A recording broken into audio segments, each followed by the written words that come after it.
Hello mga guys! Birthday ng hipag ko kaya naimbitahan kami na pumunta sa kanila dahil mayroong munting salo-salo sa pamilya. For today's vlog ay samahan niyo kami sa aming kaganapan. Naglakad lang kami papunta roon dahil malapit lang barangay nila sa barangay namin. Kaya sabi ko sa anak ko, dito na tayo dumaan ay para medyo haba-haba ang lakad natin. Ayaw niya ay dito na lang para shortcut. Sabi ko sige na lang. Pagdating namin dun sa barangay ay nakita ko yung sinto at siyempre yung puso, yung saan kami naigib noon na pag nawalan kami ng supply ng tubig sa Maynila. Pagdating namin dun sa bahay nila ay nabulaga sa akin ang winiho na isda. Ay wow, sabi ko ang sarap naman yan. Nasira naman ang diet natin dito, charis.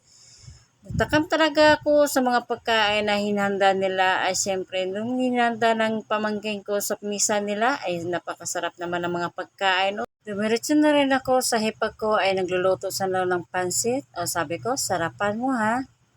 Yan guys, pagkatapos yung luto ay saktong-sakto ay dumating na rin yung kapatid nila galing Cavite kasama yung mga anak. Ang gaganda ng mga anak. Hey, for the go. Yan nga, pagkatapos yung luto ay sabi ko, kumanta ka na para mapawi yung pagod. Huy, charis.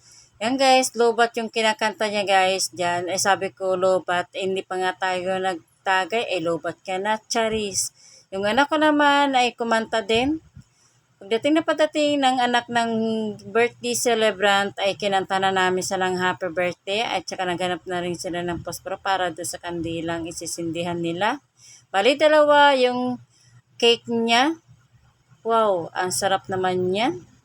Yan guys, kanta na natin ang happy birthday, yung hipag ko. Ganyan talaga, minsan lang sila nagsalo-salo ang nagsama-sama pag ganitong okasyon.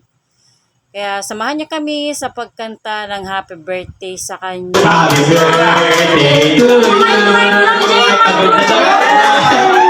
Happy birthday, happy birthday. Natapos Happy birthday to you.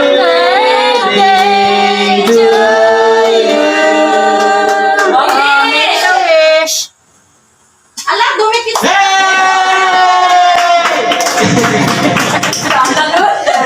si Kuya. Tapos naman ang kanta ng happy birthday yung hipag ko ay lumapit yung asawa ay sweet naman.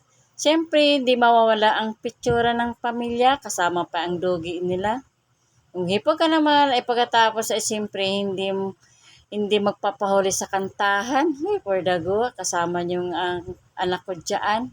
Siyempre, hindi mawawala ang kainan time. O nak, busugin mo sarili mo ha. Yung anak ko talaga, ayaw talaga magpakita sa kamera. Akala mo naman ay ibibinta siya, charis. Yan guys, kumakanta na rin yung anak ng bayaw ko. At siyempre yung anak ko, hindi ayaw nila magpahuli. Puro banda huli, nagpakita na rin sa kamera. Akala ko ayaw pa eh. Yung siyempre yung apo ng birthday celebrant ay hindi nagpapahuli sa sayawan. O, diba? O, bibong-bibong bata na yan. At siyempre yung bida nyo, ayaw rin magpahuli sa kantahan, ay kumakanta ng wari ay para makauwi na bago yan ay may bring home na lang kami, ay uwi na kami dahil may bring home na o charis. Pag fast forward ay umuwi na kami, ayan na, pagkabaka sa pagising ay ininit ko na yung aming bring home, tapos may kasamang isda at siyempre bumili na rin kami pandesal.